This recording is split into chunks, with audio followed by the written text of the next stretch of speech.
सांगत होती, फुलं टाकून रस्ता सजवत होती, भगवंत येण्याची वाट पाहत होती. अहो भगवंताची येण्याची वाट पाहता पाहता म्हातारी झाली, पण तिला आशा होती की भगवंत येणार, मला दर्शन देणार. आणि तीच भक्ती प्रत्येक राम भक्ताच्या मनामध्ये आज बागायत होती. आणि म्हणून आज हा सोन्याचा दिवस उजेडलेला आहे की भगवान श्रीरामांचं जे मंदिर आहे त्याची प्राण प्रतिष्ठा आणि लोकार्पण सोहळा आपल्या डोळ्याला आपण पाहतो.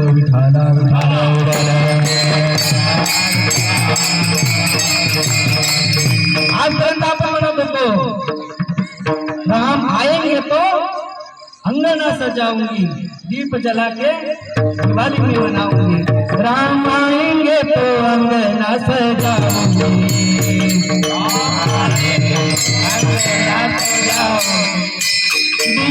जला के दिवाली में मनाऊंगी.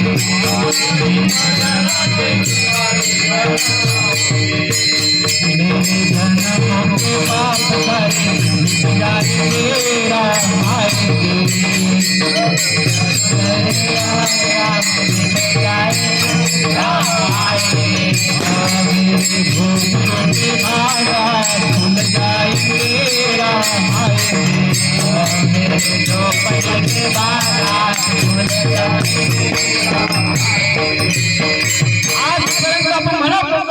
आएंगे, राम आएंगे तो अंगना सजाऊंगी, दीप जला के दिवाली में मनाऊंगी. पण आज तो दिवस सुधारला की प्रभू रामचंद्र आलेले आहेत. खऱ्या अर्थानं भारतवर्षामध्ये दिवाळी साजरी होत आहे. आनंद आणि उल्हासाचं वातावरण त्या ठिकाणी आहे आणि प्रत्येक जण त्या ठिकाणी भगवंताचं गुणगान गात आहे. आणि प्रत्येक घराघरामध्ये भगवंताचं नाम आहे, भगवंताच्या नामाचा नारा आहे. आणि लहान लहान लेकरं देखील भगवंताची गुणगान गात आहे. हर घर एक ही नाम, एक ही नारा गूंजेगा, भारत का बच्चा बच्चा भारत का बच्चा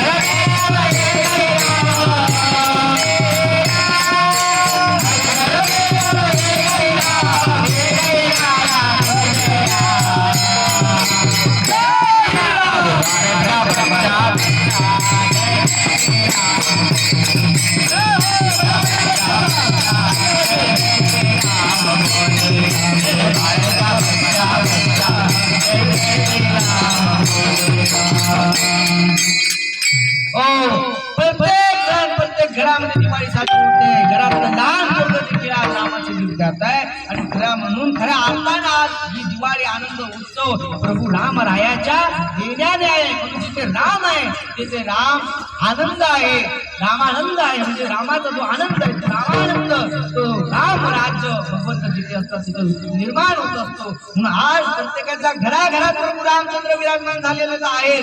पण प्रत्येकाच्या हृदयात देखील रामचंद्र आहे. रामायणामध्ये जेव्हा भगवान रामचंद्र वनवासाहून परत आले, रावणाचं त्या ठिकाणी युद्ध राम रावण युद्ध संपलं. आणि युद्ध संपल्यानंतर भगवंत ज्या वेळेस परत अयोध्येमध्ये आले त्यावेळेस त्या राज दरबारामध्ये सभेमध्ये सर्वांना वेगवेगळे उपहार देण्यात आले.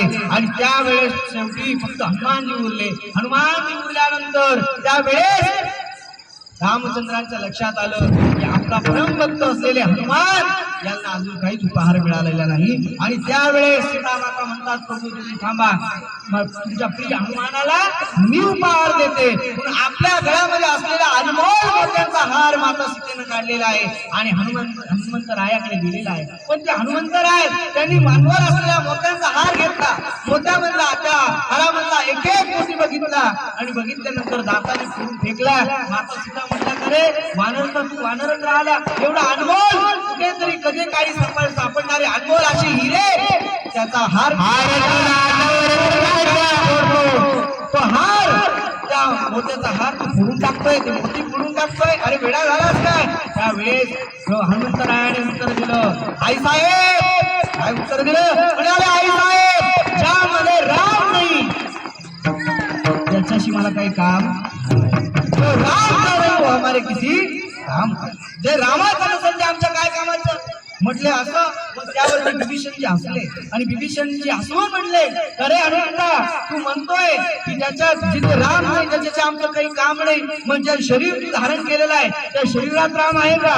आणि हनुमंतराय रडले आणि म्हणले, ती बघ आहे का नाही, श्रीराम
जानकी आपलं साथी पाडल्याने दाखवलं काय हृदयामध्ये राम आहे.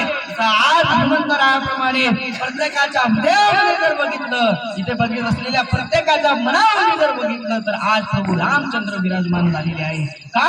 कारण की कित्येक वर्षाचं स्वप्न होतं, आजपर्यंत म्हणत होतो बनाएंगे मंदिर, काय म्हणत होतो बनाएंगे मंदिर, पण आज बनाएंगे मंदिर नाही, बन गया है मंदिर.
जय श्रीराम.